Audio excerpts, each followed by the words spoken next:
नमस्कार दर्शकों, आइए जानते हैं शिव पुराण के गूढ़ रहस्य जिसे संत रामपाल जी महाराज ने शिव पुराण से बताया है और ब्रह्मा, विष्णु और शिव की उत्पत्ति कैसे हुई है।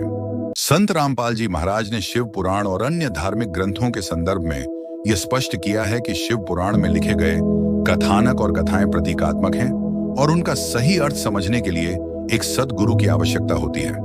वे शिव पुराण की व्याख्या अपने अनुयायियों को यह समझाने के लिए करते हैं कि इसमें बताए गए तथ्य आत्मा, परमात्मा और भक्ति के मार्ग के बारे में गहराई से बताते हैं। जानिए जगत गुरु तत्वदर्शी संत रामपाल जी महाराज के द्वारा ब्रह्मा, विष्णु और महेश की उत्पत्ति। सतगुरुदेव की जय। बंदी छोड़ कबीर परमेश्वर जी की जय। बंदी छोड़ गरीबदास जी महाराज जी की जय। स्वामी रामदेवानंद जी गुरु महाराज जी की जय हो।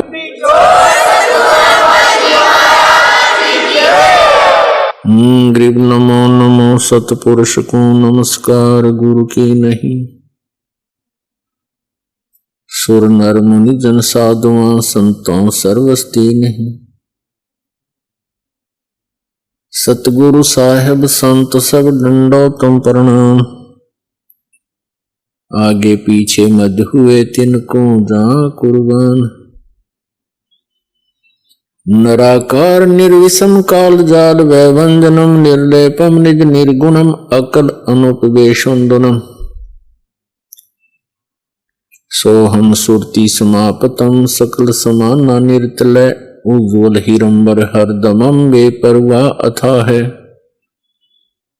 वार पार नहीं मध्यतम गरीब जो सुमर सिद्ध होई। गणनायक गलता ना करो अनुग्रह सोई। पारस पद परवाना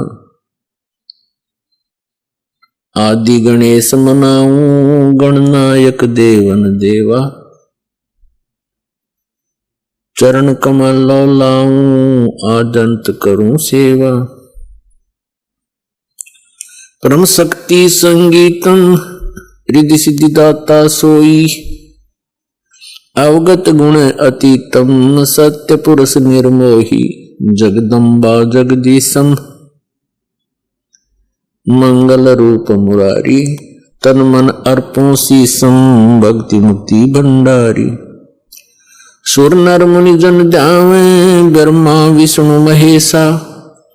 शेष शेष मुख गावे पूजे आदि गणेशा। इंद्र कुबेर सरीखा वरुण धर्म राय ध्यावे। समर्थ जीवन जी का मन इच्छा फल पावे। 33 कोटि आधारा ध्यावे शेष 88। उतरे बहुजल पारा कट है यम की फांसी। 33 कोटि आधारा ध्यावे शेष 88। उतरे बहुजल पारा कट है यम की फांसी। पवित्र शिव पुराण ये गीता प्रेस गोरखपुर से प्रकाशित है। सचित्र मोटा टाइप, केवल हिंदी। संपादक है हनुमान प्रसाद पोदार। और ये प्रकाशित कहाँ से है? प्रकाशक एवं मुद्रक हैं गीता प्रेस गोरखपुर, गोविंद भवन कार्यालय कोलकाता का संस्थान। इसके आपको 98वें पृष्ठ पर ले चलते हैं। रुद्र संहिता 98वां पृष्ठ, संक्षिप्त शिव पुराण। यह है रुद्र संहिता और हम यहाँ से नीचे से शुरू करेंगे। यहाँ से ये 5वां अध्याय के अंत में यहाँ से लिंक हो जाएगा आगे का जो हम पढ़ना चाहते हैं। अपने पुत्र नारद की यह बात सुनकर लोक पिता मह ब्रह्मा वहां इस प्रकार बोले। नारद ने सृष्टि रचना के बारे में पूछा। ब्रह्मा जी को जैसा ज्ञान था वो ऐसे यहाँ सुनाया 6ठे अध्याय में रुद्र संहिता और पृष्ठ नंबर 99 पर।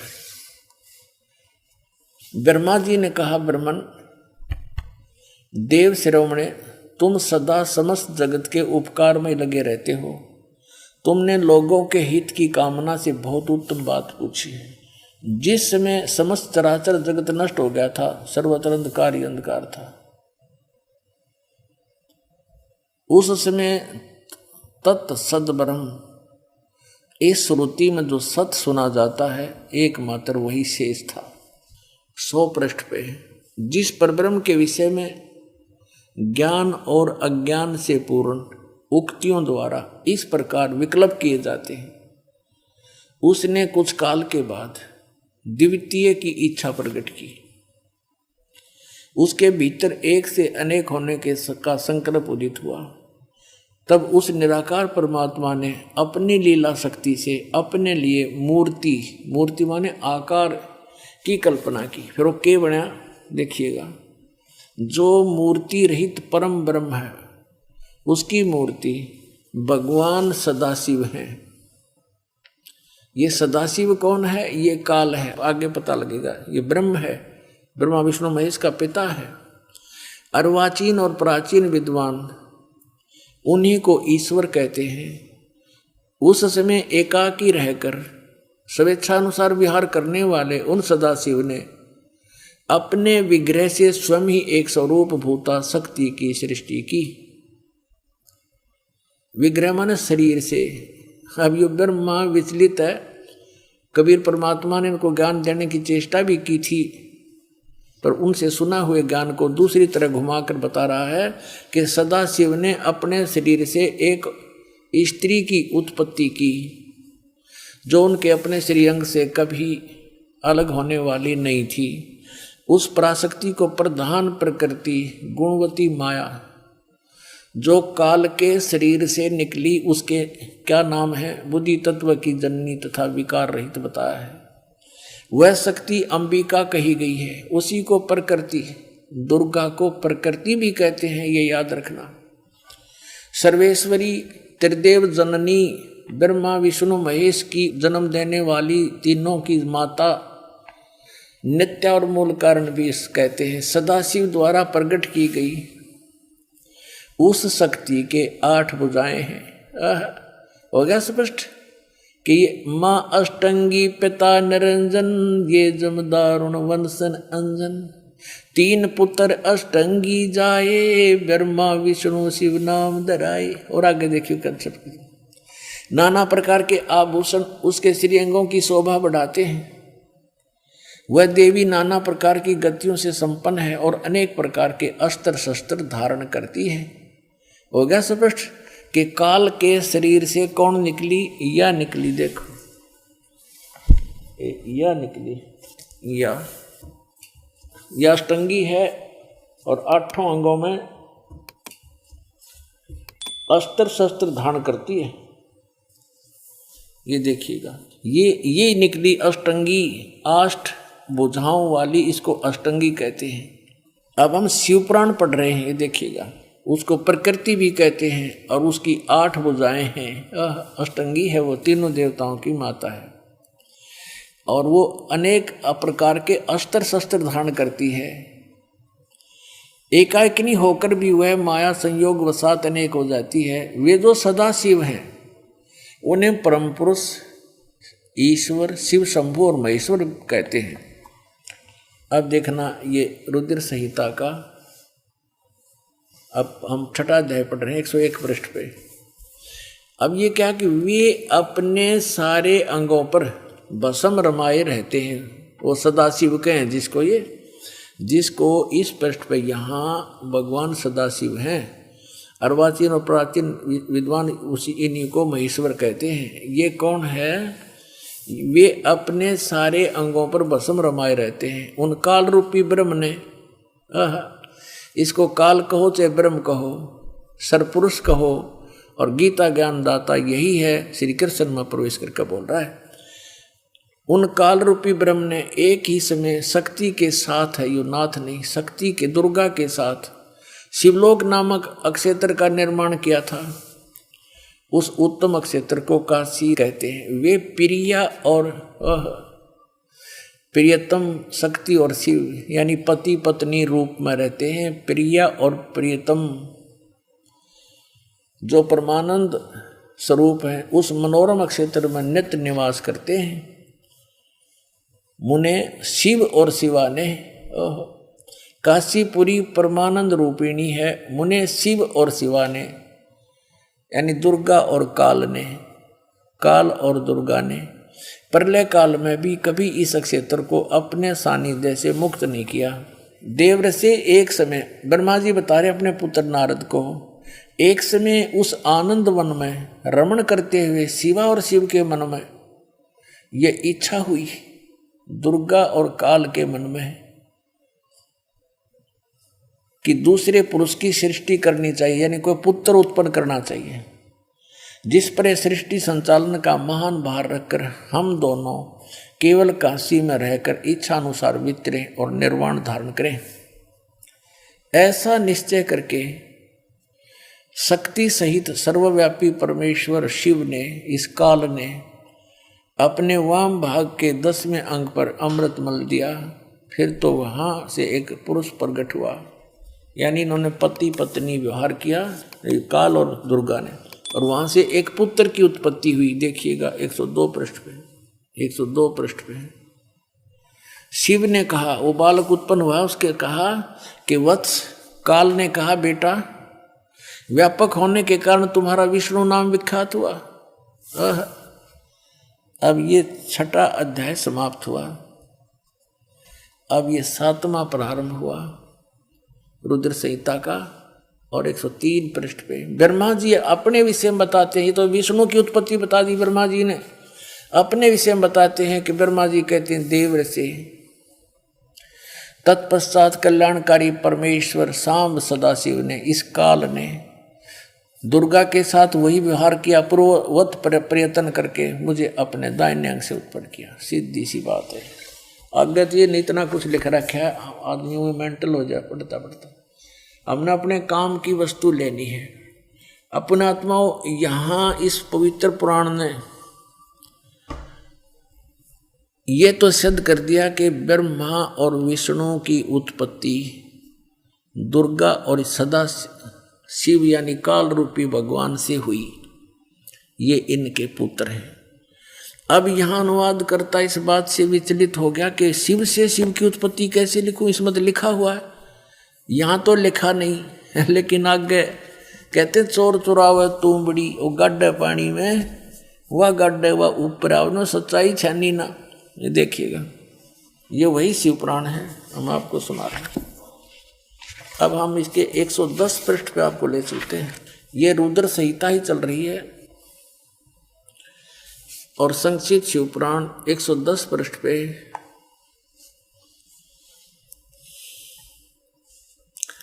यह लिखा कि इस प्रकार ब्रह्मा विष्णु और रुद्र इन 3 देवताओं में गुण हैं, परंतु शिव ये काल, ये इनसे न्यारा कहा गया, गुणातीत माने गए हैं, इनसे भिन्न है।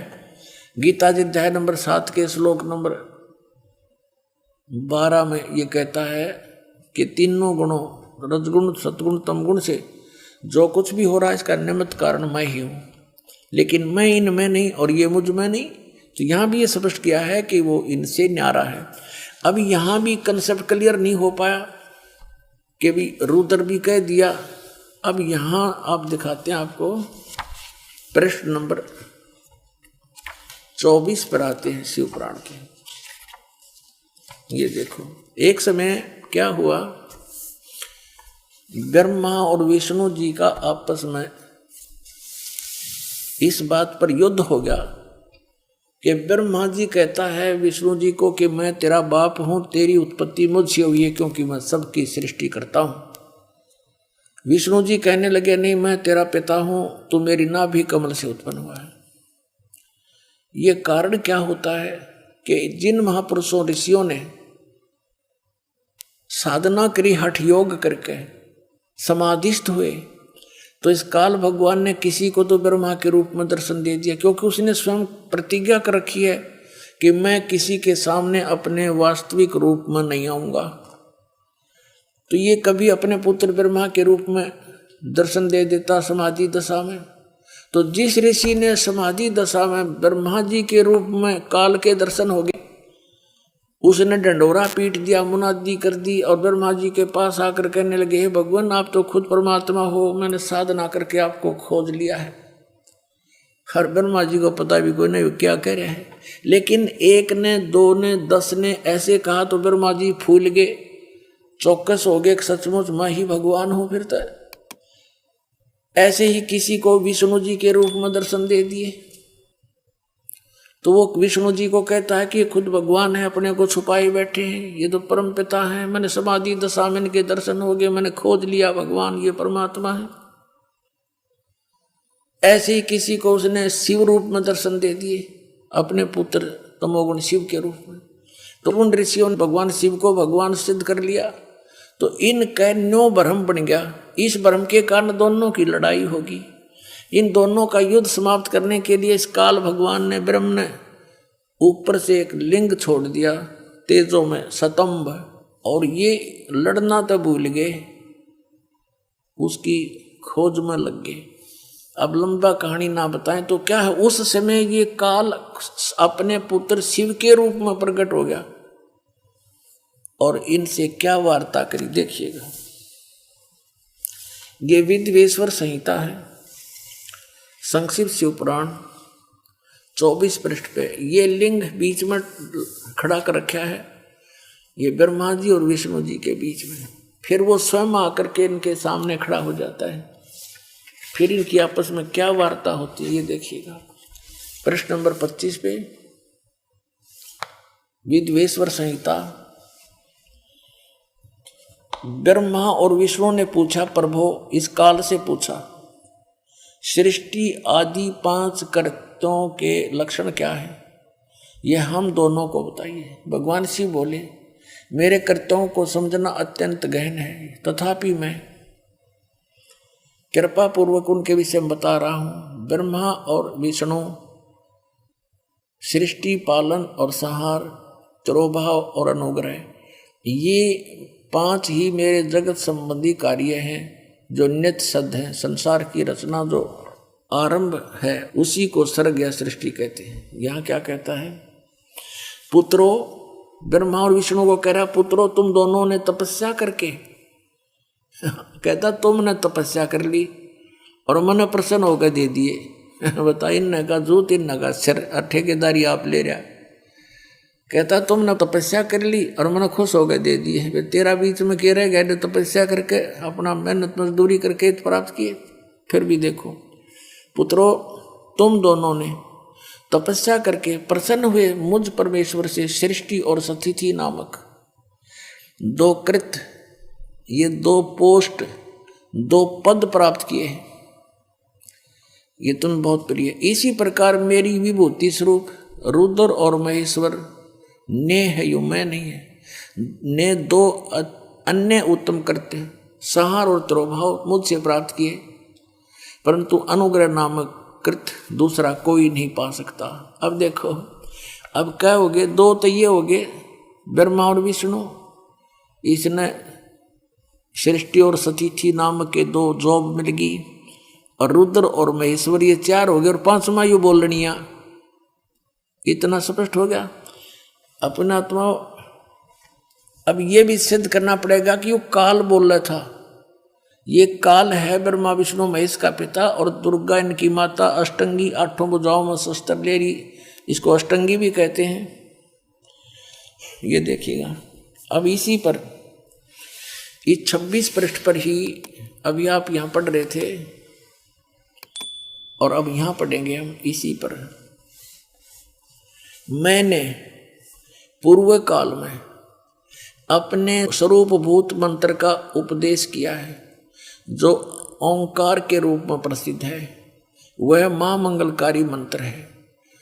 सबसे पहले मेरे मुख से ओंकार यानी ओम प्रकट हुआ, जो मेरे स्वरूप का बोध कराने वाला है। ओंकार वाचक है, मैं वाच्य हूं। यह मेरा मंत्र है, यह मंत्र मेरा स्वरूप ही है। प्रतिदिन ओंकार का निरंतर स्मरण करने से मेरा ही सदा स्मरण होता है। मेरे उत्तरवर्ती मुख से अकार का, पश्चिम मुख से उकार का, दक्षिण मुख से मकार का यानी ए, उ और मैं, जिससे ये ओम बनता है, और पूर्ववर्ती मुख से बिंदु ये जो ओम है इसके विषय बता रहा कि यू ए ऊ और यू पर बिंदु तथा मध्यवर्ती मुख से नाद का प्राकट्य हुआ है। इस प्रकार 5 अवयवों से युक्त ओंकार का विस्तार हुआ। इन सभी अवयवों से, इन सभी पार्टों से ए ऊ में बिंदु और इस बिंदु से नाद से कहते ये एकीभूत होकर यह प्रणव ओम नामक एक अक्षर हो गया। ये ओम नामक एक अक्षर है ओम। इसको ओंकार कहो, इसको ओम कहो, और चाहे ऐसा लिखकर इसको एक अक्षर ओम कहो। ये ओम है, एक अक्षर हो गया, और ये मेरा मंत्र है। असली मंत्र कहता है ये है मेरा। अपनात्माओं यहाँ इन्होंने ओम नमः शिवाय ये 5 अक्षर मंत्र बता दिया। ये कहीं भी मूल संस्कृत में ये नहीं, इसलिए इन्होंने अलग भाषा में लिखा है और हमने इसको ना समझ कर इन अज्ञानियों द्वारा अनुवाद किया हुआ इसका अर्थ लगा दिया, जबकि ये कोई मंत्र नहीं है ओम नमः शिवाय। ना गीता जी में, ना वेदों में, ना श्रीमद् भगवत गीता में, ना पवित्र चारों वेदों में। तो ये मनमुखी आचरण के नाम हैं जो हमें यूजलेस थे, कोई लाभ नहीं हो।